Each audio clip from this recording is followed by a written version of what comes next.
देखो यार, JEE mains 2026 के फर्स्ट अटेम्प्ट के लिए केवल 6 महीने का टाइम बचा हुआ है। और यदि अभी भी तुम सीरियस नहीं हो, तो तुम अपनी लाइफ की ना सबसे बड़ी गलती कर रहे हो, क्योंकि यदि तुम्हें ये लग रहा है ना कि तुम इस एग्जाम को बहुत इजीली निकाल लोगे, तो मैं अभी तुम्हें रियलिटी चेक देने वाला हूं कि कितना कॉम्पिटिटिव नेचर है इस एग्जाम का। और ये भी मैं तुम्हें बताऊंगा कि ये जो एग्जाम है ये कितना बड़ा है, क्या इंपॉर्टेंस है इस एग्जाम का। स्ट्रैटेजी तो ठीक है, तुमने बहुत सारी देख ली होंगी, लेकिन ये चीज ज्यादा इंपॉर्टेंट है। अभी जेईई मेंस 2025 आपका first attempt, second attempt, advance result भी आ गया, तुम्हारी जोसा काउंसलिंग भी स्टार्ट हो चुकी है। सब कुछ डिटेल आपकी ऑलरेडी जेईई 2025 की आ गई है। 15 लाख से भी ज्यादा बच्चों ने रजिस्टर किया था, 15 लाख से भी ज्यादा। तुम्हें ये लग रहा होगा ये 15 लाख क्या है, कभी 8 से 9 लाख बच्चे बैठा करते थे, अब जस्ट डबल हो गए हैं। तो 15 लाख बच्चों ने रजिस्टर किया था और अपीयर कितने हुए थे, 14,75,000 के आसपास कैंडिडेट्स अपीयर हुए थे जेईई मेंस 2025 में, दोनों अटेम्प्ट मिला के यूनिक कैंडिडेट्स। तुम्हारा जो ड्रीम परसेंटाइल है ना, 99 परसेंटाइल चाहिए मुझे, बस यही है ना तुम्हारा ड्रीम। 99 परसेंटाइल पे कितनी रैंक आएगी तुम्हारी, 15,000 रैंक, 15,000 रैंक आएगी। मेरा जो कॉलेज है एनआईटी भोपाल, इसका सीएससी का कट ऑफ पता है कितना जाता है जनरल वालों का अदर स्टेट कोटा के लिए, 8,000, 7,000 से 8,000 के बीच में रहता है। एनआईटी भोपाल का कंप्यूटर साइंस का जो कट ऑफ है अदर स्टेट और जो तुम्हारे जनरल वाले कैटेगरी वाले जो बच्चे हैं उनके लिए 7 से 8,000 एआईआर चाहिए तुम्हें जेईई मेंस में, तब तुम्हें एनआईटी भोपाल में सीएससी मिलेगी। और तुम्हें कहां जाना है, आईटी बॉम्बे। तो 99 परसेंटाइल में तुम्हें सीएससी नहीं मिलने वाली है किसी भी एनआईटी में, सोच लो कितना कॉम्पिटिटिव हो चुका है ये एग्जाम। यदि तुम्हें एनआईटी भोपाल में मेरे कॉलेज में कंप्यूटर साइंस चाहिए है ना, तो तुम्हें 99.5 परसेंटाइल बनाने पड़ेंगे, जब जाके तुम्हारी 8,000 के आसपास तुम्हारी रैंक आएगी और मेरे कॉलेज में तुम्हें सीएससी मिल रही होगी।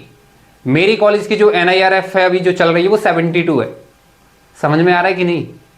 और तुम्हें चाहिए टॉप एनआईटीज, तुम्हें चाहिए टॉप आईआईटीज, और तुम कितनी पढ़ाई कर रहे हो, थोड़ा सा अपने आप को देख लो। मत करो टाइम वेस्ट, बहुत ज्यादा पछताओगे। सिलेक्शन इजी नहीं है, मैं सीरियसली आपको बता रहा हूं कि बच्चे बहुत लंबे टाइम से 2-2 साल 3-3 साल से प्रिपरेशन करते हैं, कंटिन्यूसली 10-10 12-12 घंटे हर रोज पढ़ते हैं और उनका भी सिलेक्शन नहीं होता है। तो यदि तुम्हें लग रहा है ना कि 7-8 घंटे पढ़ के काम हो जाएगा, तो नहीं होने वाला है, बहुत ज्यादा कंपटीशन है। और भी अभी सुनो, 2026 की यदि मैं बात करूं तो 2026 में 15 लाख तो आप कंफर्म मान लो, ठीक है, ज्यादा नहीं बोल रहा हूं मैं, 15 लाख तो अपीयर होंगे। यदि 15 लाख अपीयर होंगे और यदि तुम 99 परसेंटाइल लाते हो, जो कि मुश्किल है, इजी नहीं है। 99 परसेंटाइल मेरा भी नहीं बना था, और मैं आपको बता रहा हूं मैं अच्छा था पढ़ने में, सीरियसली बता रहा हूं मैं बहुत अच्छे स्कूल से था, जेएनवी से था मैं, बट मेरा नहीं बना था, बहुत टफ है बनाना, मैं पहले ही बता दे रहा हूं। लेकिन फिर भी मैं मान के चल रहा हूं कि तूने बना लिया। यदि तूने बना भी लिया ना, कितनी आएगी तेरी रैंक, 16,000, कुछ नहीं मिलने वाला, मतलब सीएससी नहीं मिलने वाली 16,000 पर, नहीं मिलेगी तुम्हें एनआईटी में सीएससी। और 99 परसेंटाइल बनाना भी इजी नहीं है। और यदि तुम्हें 99 परसेंटाइल चाहिए फर्स्ट अटेम्प्ट में, तो तुम्हें 180 मार्क्स स्कोर करने पड़ेंगे एक एवरेज शिफ्ट के अंदर। एवरेज मतलब जो ना ज्यादा टफ है ना ज्यादा इजी है, उसमें तुम्हें 180 मार्क्स लाने पड़ेंगे। और ये 180 मार्क्स लाना अभी जिस प्रकार का जेईई मेंस का पेपर बन रहा है, जिस प्रकार जेईई एडवांस्ड का पेपर है, जैसे नीट के पेपर बन रहे हैं, बोर्ड का पेपर बन रहा है, सारे टफ बन रहे हैं। यदि आपने सारी ये पेपर्स जो हैं यदि वो आपने देखे होंगे या वीडियोस देखी होंगी एनालिसिस की, तो आपको ये चीज पता चल चुकी होगी कि पेपर थोड़े से टफ आ रहे हैं। और जेईई मेंस की यदि मैं बात करूं तो अब आपके 25 क्वेश्चन होंगे और कोई भी ऑप्शन नहीं है इंटीजर टाइप क्वेश्चन में, सारी आपकी नेगेटिव मार्किंग है। सेक्शन ए में भी है, सेक्शन बी में है, और फिजिक्स का लेवल भी बहुत अच्छा खासा आएगा। तो आपको सीरियस प्रिपरेशन करनी पड़ेगी और आपका जो टारगेट है वो 99.5 परसेंटाइल होना चाहिए, जो कि 220 मार्क्स के आसपास बनेगा एक एवरेज शिफ्ट के अंदर। और यदि आप इतना बनाते हो तब जाके आपकी जो सीएससी है वो कंफर्म होगी एनआईटी में। तो ये आपका टारगेट होना चाहिए। तो मैं आपको बता रहा हूं बहुत ज्यादा कंपटीशन है। और एक और बहुत इंपॉर्टेंट चीज, मोस्ट इंपॉर्टेंट चीज, कि अब आपका जो पेपर बनेगा नेक्स्ट ईयर वो टफ होगा। स्पेशली मैं बात करूं फिजिक्स की। देखो केमिस्ट्री तो आपकी वही जैसे पूछी जा रही है, इस साल भी वैसे ही आई थी, थोड़ी सी ट्रिकी थी, बट हाँ फिजिक्स टफ आई थी। तो आपको फिजिक्स में अभी मैं आपको बता रहा हूं स्ट्रैटेजी की फिजिक्स और मैथ्स में आपको कैसे पढ़ना है, बट माइंडसेट आप अभी से पहले ही बना लो कि पेपर टफ आएगा।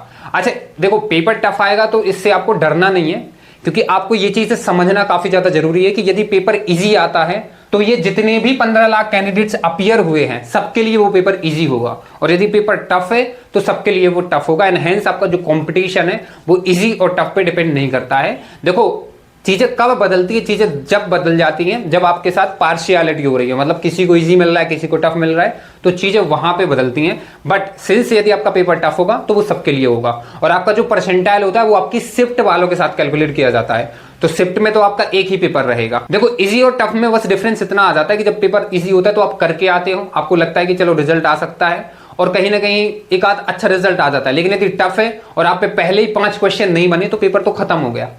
क्योंकि जो बच्चे ने सीरियसली पढ़ाई की है, जो बच्चा 2 साल से अच्छे से प्रिपरेशन कर रहा है, वो टफ भी बना के आएगा, इजी आएगा तो इजी भी बना देगा, टफ भी बना देगा, हर एक प्रकार के क्वेश्चन वो बना के वहां पे आ जाएगा।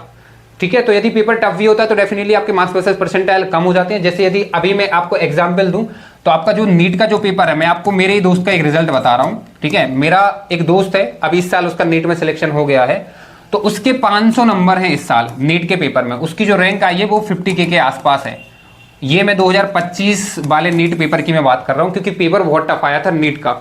और वहीं पे यदि मैं 2024 वाला पेपर यदि मैं बोलूं तो 24 में भी उसने ड्रॉप लिया था, तो उसके कुछ 578 मार्क्स थे, 578। और यहाँ पे उसकी जो रैंक थी वो 1 लाख से भी ऊपर थी। तो देखो यहाँ पे पेपर इजी आया था, ज्यादा मार्क्स थे, लेकिन रैंक आपकी बहुत ज्यादा आई थी। और 2025 में पेपर टफ आया, कम मार्क्स थे, बट रैंक इससे काफी बेटर आई है। तो यदि पेपर टफ होता है तो वो भी एक अपॉर्चुनिटी है, लेकिन ये चीज है कि यदि पेपर टफ होता है और यदि आप पर एक भी क्वेश्चन नहीं बना तो फिर आपका वैसे ही सिलेक्शन नहीं होना है। तो माइंडसेट ये रखो यार, देखो बहुत सिंपल सी चीज है, आपके पास 6 महीने का टाइम बचा हुआ है, सीरियस हो जाओ यार। 6 महीने में यदि तुम अपनी लाइफ सेट कर सकते हो, अपना करियर सेट कर सकते हो, तो भाई इससे बेस्ट चीज क्या हो सकती है।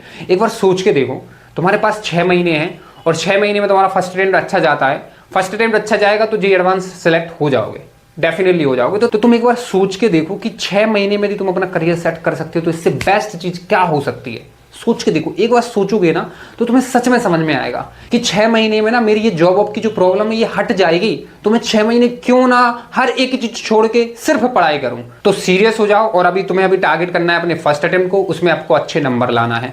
और जितने भी आपको नंबर और जो भी आपका टारगेट है फर्स्ट अटेम्प्ट का, उसको आपको अभी जाके कमेंट सेक्शन में लिखना है। और मेरे चैनल पे 11 के सब्सक्राइबर कंप्लीट होने वाले, तो आपसे एक छोटी सी रिक्वेस्ट है, आप सब्सक्राइब करके 11 के तो करा ही सकते हो यदि आपको मेरी वीडियोस जो है वो अच्छी लगती हैं। तो अब चलो स्ट्रेटेजी पर बात करते हैं कि आपकी स्ट्रेटेजी क्या होना चाहिए। अब देखो, जैसा कि अपन को पता है कि अपना जो पेपर है इसमें फिजिक्स, केमिस्ट्री और मैथ्स पूछी जाएगी, और फिजिक्स डेफिनेटली टफ आएगी, ये चीज एक्सेप्ट कर लो, इस साल भी आई है और टफ पूछी जाएगी, और वो अच्छी चीज है अपने लिए। अपन टफ क्वेश्चंस जो है वो प्रैक्टिस करेंगे, तो अपनी जो स्ट्रैटेजी है ना बिल्कुल वैसे ही होनी चाहिए, टफ माइंडसेट होना चाहिए।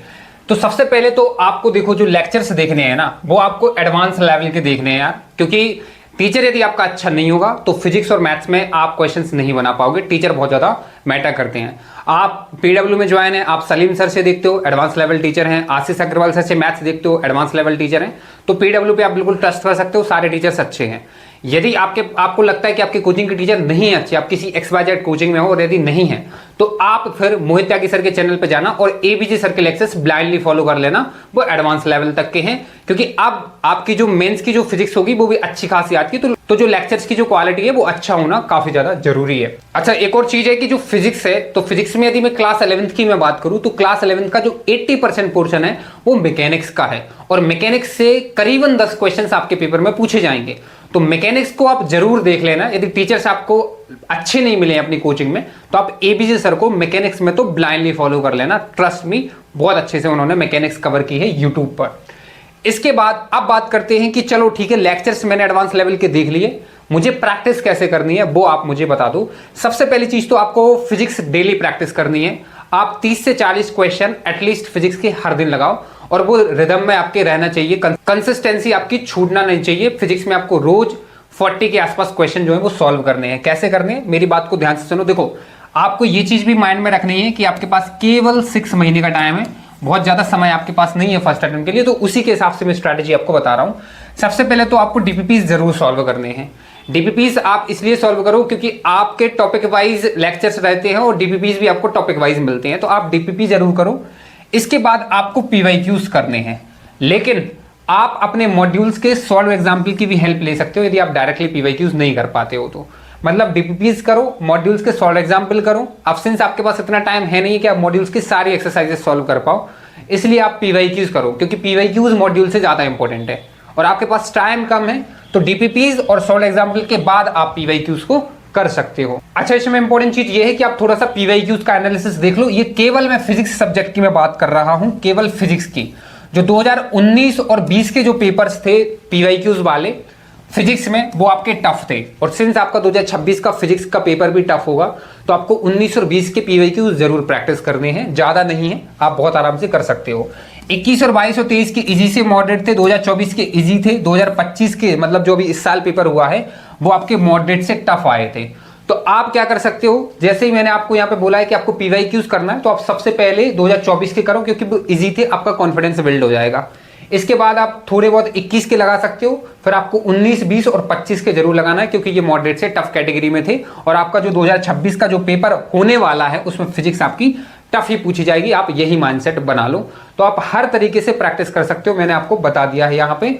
और आप मॉड्यूल्स में भी प्लीज ये जो छोटे छोटे क्वेश्चन, इजी क्वेश्चन हैं, उनमें मत फंसे रहना, थोड़े से आपको अच्छे लेवल के क्वेश्चंस लगाना है। तो फिजिक्स में आपको ये करना है। एक और चीज है, देखो आपका जो फिजिक्स का पेपर है वो थोड़ा सा टफ हो सकता है अगले साल, तो आपको ये जरूर रखना है कि टफ पेपर में आप अच्छा स्कोर तभी कर सकते हो जब आपका जो सिलेबस है वो मैक्सिमम कवर होगा। तो आपको टारगेट यही करना है कि आप फिजिक्स में जितना सिलेबस जो है वो कवर कर पाओ, आपको वही करना है। बट फिर भी मैं आपको इंपॉर्टेंट चैप्टर्स बता दे रहा हूं जो कि आप अपने माइंड में रख सकते हो, क्योंकि बहुत सारे बच्चे कमेंट सेक्शन में पूछ रहे थे कि भैया आप इंपॉर्टेंट चैप्टर बता दो। तो यदि मैं फिजिक्स की मैं बात करूं तो मॉडर्न फिजिक्स से आपके 3 क्वेश्चन आते हैं, थर्मल फिजिक्स आपके 2 से 3 क्वेश्चन पूछे जाते हैं, और जो मॉडर्न और जो थर्मल है ये आपका सबसे इजी सेक्शन है पूरी इंटायर फिजिक्स का। जो जेईई का पूरा फिजिक्स का जो सिलेबस है उसमें ये दोनों चीजें सबसे ज्यादा इजी हैं। इसके बाद करंट एंड इलेक्ट्रिसिटी से एवरेज 2 क्वेश्चन पूछे जाते हैं, रे ऑप्टिक्स से एवरेज 2 क्वेश्चन, और जो इलेक्ट्रोस्टैटिक्स एंड ग्रेविटेशन है, बिल्कुल ग्रेविटेशन सिमिलर है, आप बहुत आराम से कर लोगे। यदि इलेक्ट्रोस्टैटिक्स आपने कर लिया है, यहां से भी एवरेज 2 से 3 क्वेश्चन पूछे जाते हैं। तो यदि आप काउंट करोगे तो ये आपके एटलीस्ट 10 क्वेश्चन तो कंफर्म करा ही देंगे, मतलब 40 नंबर आपके फिजिक्स में केवल इन्हीं चैप्टर से आ जाएंगे। तो आप स्क्रीनशॉट ले सकते हो, ये चैप्टर्स भी यदि आप कर लेते हो आपके मिनिमम 40 मार्क्स तो कंफर्म हो जाएंगे फिजिक्स में, ये मैं लिख के दे सकता हूं केवल इन चैप्टर से। अच्छा, वीडियो में आगे बढ़ने से पहले एक और बहुत ज्यादा इंपॉर्टेंट चीज वो ये है कि यदि आपको इस एग्जाम को निकालना है तो आपका जो माइंड है ना वो क्लियर होना काफी ज्यादा जरूरी है, माइंड में क्लैरिटी होना काफी ज्यादा जरूरी है। और क्लैरिटी हर एक चीज में, चाहे फिर वो आपकी स्ट्रैटेजी हो, आपके बैकलॉग्स हो, आपका टेस्ट सीरीज हो गया, आपके मॉड्यूल्स हो गए, आपकी बुक्स हो गई, हर एक चीज में क्लैरिटी होना जरूरी है। डाउट कहीं पे भी नहीं होना चाहिए, क्योंकि यदि माइंड में डाउट्स रहेंगे तो आप पढ़ नहीं पाओगे, और यदि माइंड में क्लैरिटी रहेगी तो आप काफी अच्छे से पढ़ सकते हो। और यदि आपके माइंड में क्लैरिटी नहीं है, क्लैरिटी चाहिए है, तो हर एक चीज पे मैं आपको बहुत अच्छे से क्लैरिटी दे सकता हूं। आप ऑलरेडी मेरी वीडियोस देखते हो, आपको पता भी होगा।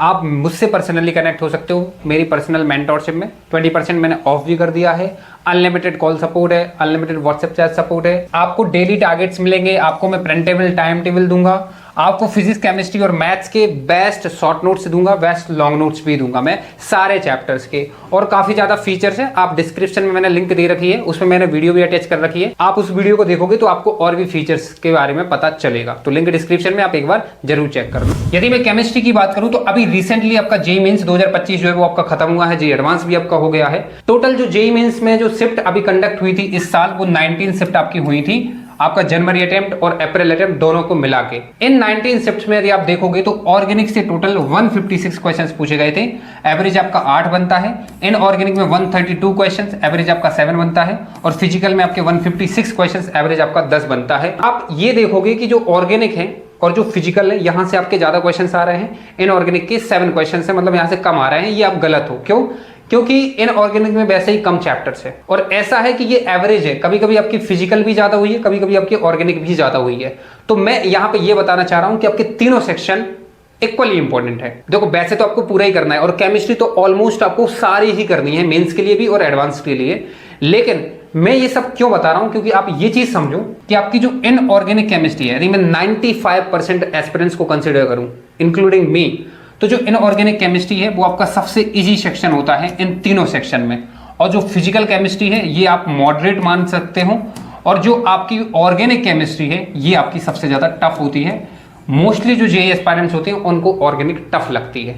तो आप ये समझो कि ऑर्गेनिक से आपके एवरेज 8 क्वेश्चन बनते हैं, और ये सबसे ज्यादा आपकी टफ भी है। यदि आप एक ऐसे बच्चे हो जिसकी 11th वेस्ट हो गई और आप 12th में हो, तो अभी आपकी ऑर्गेनिक केमिस्ट्री ही चल रही होगी, या फिर आप सेल्फ स्टडी कर रहे हो, आपके हाथ में ये चीज है कि आप ऑर्गेनिक, फिजिकल और इनऑर्गेनिक कोई भी सब्जेक्ट आप अपने अकॉर्डिंग पढ़ सकते हो, तो पहले आप ऑर्गेनिक करो।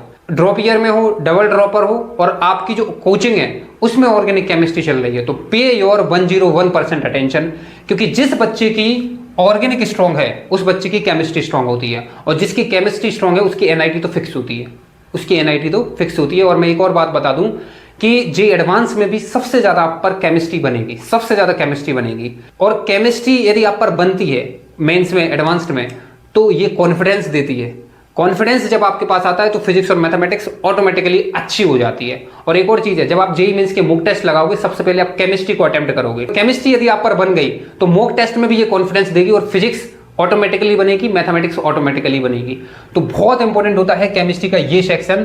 तो यदि आपके हाथ में अभी ऑर्गेनिक केमिस्ट्री है, आप ऑर्गेनिक केमिस्ट्री को पढ़ रहे हैं, कोचिंग में ऑर्गेनिक चल रही है, या फिर आपकी क्लास 11th बेस्ट हो गई है, हो जाने दो, क्लास 12th में ऑर्गेनिक है सारी, तो please master your organic chemistry. ऐसा मैं क्यों बोल रहा हूं, क्योंकि यदि तू इनऑर्गेनिक में पी ब्लॉक और सोल्ट एनालिसिस हटा देगा, ये पूरे जो 4 चैप्टर्स हैं ये आपके 5 दिन में कंप्लीट हो जाएंगे। पीरियडिक टेबल को बैठे बैठे आधे घंटे के अंदर आप कंप्लीट कर सकते हो, और डीएनएफ ब्लॉक को आप 1 दिन के अंदर कंप्लीट कर सकते हो। केमिकल बॉन्डिंग कोऑर्डिनेशन आपके बड़े हो सकते हैं, लेकिन ये इजी चैप्टर्स हैं, बड़े हैं लेकिन इजी है। एक बार समझोगे आप कभी भूलोगे नहीं, कॉन्सेप्चुअल चैप्टर्स होते हैं। और वहीं पे यदि मैं फिजिकल की बात करूं, आप इक्विलिब्रियम को हटा दो और आप थर्मोडायनामिक्स को हटा दो, ये 10 से 12 दिन के चैप्टर्स हैं सारे, गिवन दैट आप सारे दिन केमिस्ट्री पढ़ते हो, तो ये 10 से 12 दिन में आपकी फिजिकल हो जाएगी। और अच्छी चीज ये है कि फिजिकल इंडिपेंडेंट होती है, ऑर्गेनिक जैसी कनेक्टेड नहीं होती है। छोटे मोटे कॉन्सेप्ट एक दूसरे चैप्टर में लग सकते हैं, लेकिन ऑर्गेनिक को पूरा फ्लो में पढ़ना पड़ेगा। जीओसी से लेके अमाइंस तक, इवन बायोमोलिक्यूल्स तक आपकी सारी रिएक्शंस जो हैं वो यूज हो रही होंगी। तो यदि आप चाहते हो कि आईआईटी में आपका सिलेक्शन हो, आप एडवांस में आप सेलेक्ट हो जाओ, तो आपको केमिस्ट्री अच्छी करनी पड़ेगी। और यदि आप चाहते हो कि केमिस्ट्री आपकी अच्छी हो जाए तो आपको ऑर्गेनिक मास्टर करनी पड़ेगी। बाकी सब तो ऐसा है कि आप हवा में फूंक दोगे। लेकिन सबसे बड़ा क्वेश्चन आता है कि मैं क्या करूं जिससे मैं जो केमिस्ट्री है वो मेरी मेंस और एडवांस लेवल तक सबसे अच्छी हो जाए, मास्टर हो जाए। देखो, सबसे पहली चीज तो ये है कि यदि आप कोचिंग में हो और कोचिंग बहुत अच्छी है, आपको लगता है कि नहीं मेरी जो कोचिंग है वो बहुत अच्छी है, टीचर्स अच्छे हैं, डीपीपीज अच्छे हैं, मॉड्यूल्स अच्छे हैं, तो आप क्या करो, सबसे पहले तो आप बढ़िया तरीके से लेक्चर्स देखो, लेक्चर्स को समझो जरूर, कॉन्सेप्ट को अच्छे से समझो, एंड इसके बाद बढ़िया तरीके से नोट्स बनाओ।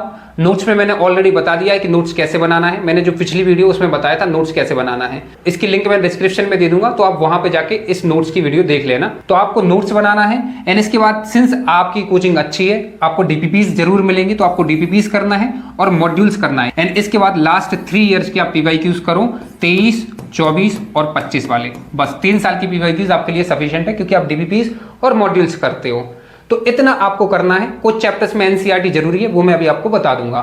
लेकिन यदि आप एक ऐसे बच्चे हो जिसको लगता है कि यार मेरी कोचिंग में डीपीपीज ही नहीं मिलती, कोई लोकल कोचिंग है, या फिर आपने ऑनलाइन कोई ऐसा बैच ले लिया जहां पे डीपीपीज अच्छे नहीं है और आपको लग रहा है कि मॉड्यूल्स भी उतने अच्छे नहीं है, तो आप एक चीज करो, आप लेक्चर्स देखो, लेक्चर्स को अच्छे से समझो, जो लेक्चर्स के क्वेश्चन है आप उनको अच्छे से समझो, एंड इसके बाद आप नोट्स तो बनाना ही है, वीडियो देख लेना, डिस्क्रिप्शन में मैंने डाल दी है। आप इसके बाद डायरेक्टली पीवाईक्यूज करो, डायरेक्टली बन जाएंगे आप पर। आप लास्ट 7 ईयर्स के पीवाईक्यूज करो, 19 से लेके 25 तक। इनऑर्गेनिक के क्वेश्चन तो आप पर बहुत आसानी से बन जाएंगे। हाँ, आपको फिजिकल में ऑर्गेनिक में दिक्कत आ सकती है, तो पहले आप सॉल्व एग्जाम्पल देख लेना मॉड्यूल से या फिर किसी बुक से, इसके बाद फिर आप पीवाईक्यूज कर लेना। पीवाईक्यूज मोर देन सफिशिएंट है केमिस्ट्री में, और 2025 में भी जो पीवाईक्यूज हैं जो मैंने अभी देखे हैं वो बिल्कुल आपके सिमिलर हैं, 24 जैसे, 22 जैसे, 23 जैसे, 21 जैसे, 19 और 20 के जरूर करना क्योंकि वो थोड़े से टफ थे। तो आपकी सारे तरीके से जो प्रैक्टिस है वो आपकी हो जाएगी। और कुछ चैप्टर्स में आपको एनसीईआरटी भी पढ़नी होती है, याद रखना, आप सॉल्व एग्जाम्पल भी बढ़िया तरीके से यूज कर सकते हो। इसके बाद ये चैप्टर्स हैं जहां पे आपको एनसीईआरटी पढ़नी है, जैसे आपको ब्लॉक केमिस्ट्री में डीएनएफ ब्लॉक हो गया, आपका पी ब्लॉक हो गया, इनमें आपको एनसीईआरटी जरूर पढ़नी है। एंड इसके बाद आपकी सारी ऑर्गेनिक केमिस्ट्री जो क्लास 12 है, एनसीईआरटी का जो सेकंड पार्ट होता है, हेलोअल्केन हेलोवरीन से लेके बायोमोलिक्यूल्स तक, सारे चैप्टर्स में आपको एनसीईआरटी जरूर पढ़नी है, एक्सरसाइज भी करनी है, बोर्ड में भी ये हेल्प करेगा, जे एडवांस में भी करेगा। तो यदि आपको सच में एनआईटीज आईआईटीज जाना है तो केमिस्ट्री को मास्टर करो, और सबसे पहले ऑर्गेनिक जो कि सबसे टफ सेक्शन होता है इसको मास्टर कर लो, बाकी सब ऑटोमेटिकली हो जाएगा। अब इसके बाद बात करते हैं सबसे इंपॉर्टेंट सब्जेक्ट की, वो है आपका मैथमेटिक्स। सबसे पहली चीज तो ये है कि यदि मैथ्स आप पर नहीं बनती है तो आपके टीचर में गड़बड़ है, क्योंकि मैथ्स ना बनने का सबसे बड़ा जो रीजन होता है वो होता है कि आपके लेक्चर्स में क्वालिटी नहीं है। तो प्लीज आपकी जो क्वालिटी ऑफ लेक्चर्स है वो मैटर करता है। आप ऐसे लेक्चर्स सुनो जिनमें आपके इलस्ट्रेशंस बहुत ज्यादा हों, जिनमें टीचर्स ने क्वेश्चंस बहुत ज्यादा कराए हों, एप्लीकेशन पार्ट ज्यादा हो, थ्योरी कम हो। तो आपको एक ऐसा बैच ढूंढना है जहां पे टीचर तगड़ा हो और अच्छे लेवल के क्वेश्चन सॉल्व कराता हो। इसके बाद सेकंड और जो थर्ड पॉइंट है वो ये है कि आपको फुल लेक्चर्स देखना है इंस्टेड कि आप शॉर्टकट्स को फॉलो कर रहे हो। देखो, वन शॉट बिल्कुल भी मत देखो मैथ्स में, क्योंकि आप कम चैप्टर्स करो, आप लिमिटेड चैप्टर्स कर लो, लेकिन उनको डेप्थ में कवर करो फुल लेक्चर्स के साथ। वन शॉट में बिल्कुल भी मत पढ़ो, क्योंकि मैथ्स में कम चैप्टर भी आपके चल जाएंगे। मैथ्स में मैं आपको बता दे रहा हूं कि कौन कौन से इंपॉर्टेंट चैप्टर्स हैं। अभी आपका जेईई मेंस 2025 खत्म हुआ है, तो जेईई मेंस 2025 में ये 8 चैप्टर जो है वो सबसे ज्यादा स्कोरिंग रहे हैं। नॉट ओनली इन 2025, लास्ट के 5 से 6 साल के पीवाईक्यूज यदि आप उठाओगे तो यही मैथमेटिक्स में आपके स्कोरिंग चैप्टर्स होते हैं। Vectors and 3D, sets, relation and function, conic section, matrices and determinant, limit, continuity and differentiability, integration जिसमें इंडेफिनिट और डेफिनिट की मैंने सिर्फ बात की है, एरिया और डिफरेंशियल इक्वेशन इसमें इंक्लूड नहीं है, सीक्वेंस एंड सीरीज और बायनॉमियल थ्योरम। यदि आप टोटल देखोगे तो 299 क्वेश्चंस जो हैं वो आपके बनते हैं। यदि आप 299 को 19 शिफ्ट आपकी हुई थी, यदि आप 19 से डिवाइड करोगे तो ये आपका 15 प्लस समथिंग बनता है। मतलब केवल इन 8 चैप्टर से आपके 15 क्वेश्चन जो हैं वो पूछे जाएंगे आपकी शिफ्ट के अंदर। तो केवल इन 8 चैप्टर को कर लो, लेकिन अच्छे लेक्चर के साथ डेप्थ में करो और फुल लेक्चर्स देखो। आप डेफिनेटली 12-13 क्वेश्चन भी बना लोगे तो आपका 99 परसेंटाइल फर्स्ट अटेम्प्ट में मैथ्स में बच जाएगा। तो ये आज की वीडियो थी, आई होप आपको पसंद आई होगी। यदि आपको मेरी वीडियो सच में हेल्पफुल लगती है तो आप मुझसे पर्सनली कनेक्ट हो सकते हैं। मेंटरशिप की लिंक मैंने डिस्क्रिप्शन में दे रखी है, आप एक बार जरूर सोचना। और वीडियो हेल्पफुल लगी हो तो यार प्लीज सब्सक्राइब जरूर कर देना, क्योंकि बहुत मेहनत लगती है ऐसी वीडियोस बनाने में। Thank you for watching.